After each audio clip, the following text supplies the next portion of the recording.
મહેસાણામાં રાધનપુર રોડ પરની 3 સોસાયટીઓએ ગૌચરની જમીનને દબાવી હોવાની વિગતો સામે આવી છે। શિલ્પ અવ્ય અને ફોર્ચ્યુન સોસાયટીના બિલ્ડરોએ ગૌચરની જમીનને દબાવી છે।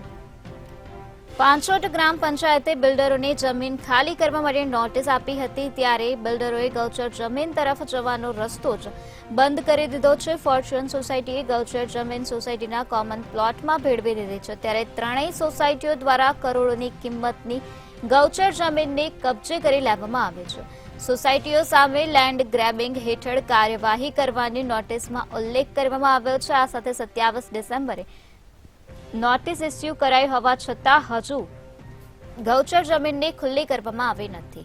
તો મહેસાણાના રાધનપુર રોડ પર આ 3 સોસાયટી આવી છે, જે 3 સોસાયટીઓએ ગૌચર જમીનને પચાવી પાડી છે। શિલ્પ અવ્ય અને ફોર્ચ્યુન સોસાયટીના બિલ્ડરોએ આ પ્રકારનું કૃત્ય આચર્યું છે, જેમાં ગૌચર જમીનને પચાવી પાડવામાં આવે છે। પાંચોટ ગ્રામ પંચાયતે બિલ્ડરોને જમીન ખાલી કરવા માટે નોટિસ આપી હતી, ત્યારે બિલ્ડરોએ ગૌચર જમીન તરફ જવાનો રસ્તો જ બંધ કરી નાખ્યો છે।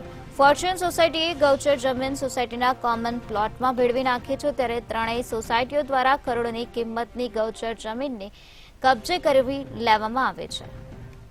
તો સોસાયટીઓ સામે લેન્ડ ગ્રેબિંગ હેઠળ કાર્યવાહી કરવામાં આવી છે, ત્યારે 27 ડિસેમ્બરે નોટિસ ઇસ્યુ કરવામાં આવે છે, તેમ છતાં હજુ સુધી ગૌચર જમીનને ખુલ્લી કરવામાં આવી નથી।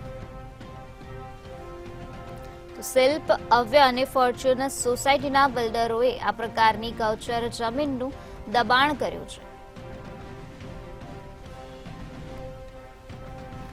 તો આ જ મુદ્દે વધુ માહિતી આપવા માટે આપણી સાથે સંવાદદાતા અલ્પેશ જોડાઈ ગયા છે।